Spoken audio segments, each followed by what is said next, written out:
Hello everyone, we are at the LexTalk World Conference Day 1 and here with us is Ms. Sonali Menon Govender, who is the attorney head at Menon Govender Incorporated. Hello ma'am, how are you? Hi, it's nice to meet you. Thank you for having me. So how has been the experience so far for you?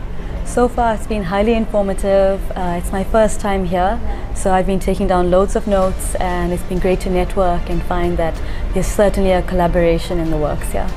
So after this we have your quick speech by the industry leader on the topic AI and legal tech tools within South African context especially.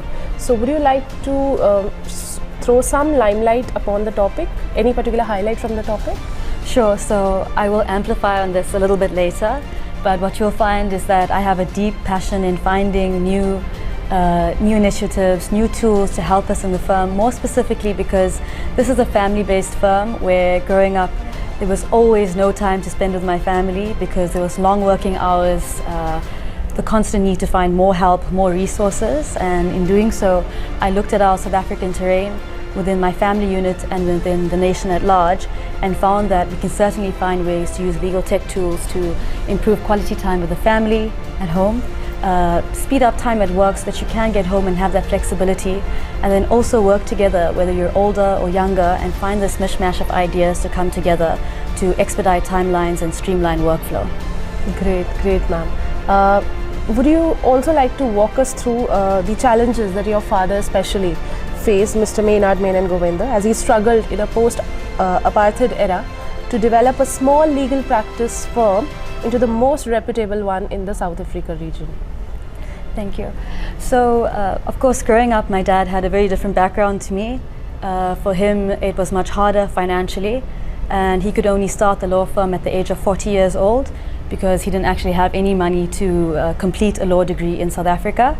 And whilst he did that, he worked from the age of 15 to 40, and by the time he had me, he was around about the same age.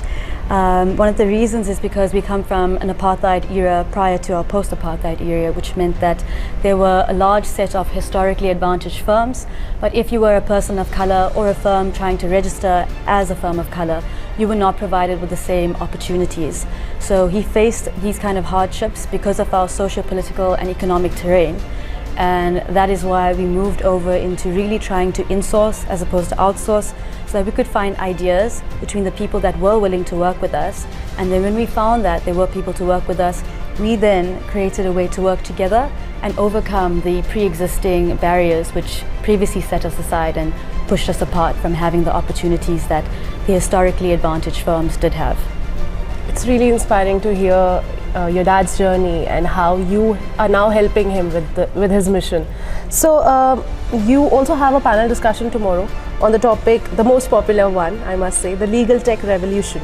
So could you throw some limelight upon that topic as well? We're really excited to hear you. Sure. Okay. So I've got a little bit of a different angle on this, and it's more because, like I said, I've always found that there wasn't enough time in the day, and you didn't have that flexibility.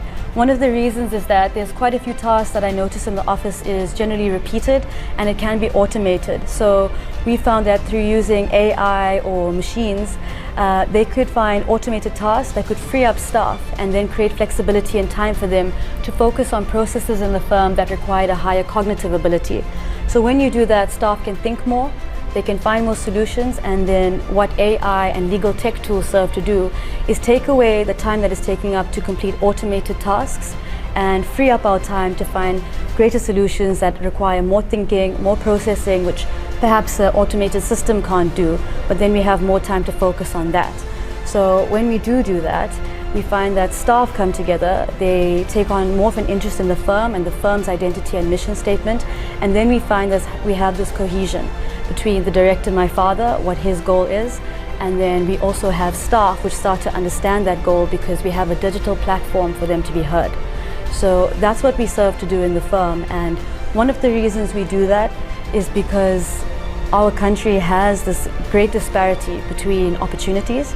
And so when you come into the firm, we find that the digital platform allows everybody, irrespective of where they've come from, to come into the firm and work together, and they push aside what their home life might be like, and they sit together and find a common goal to suit the interests of the firm and ultimately the interests of our clients. That's really insightful, and coming from you means a lot.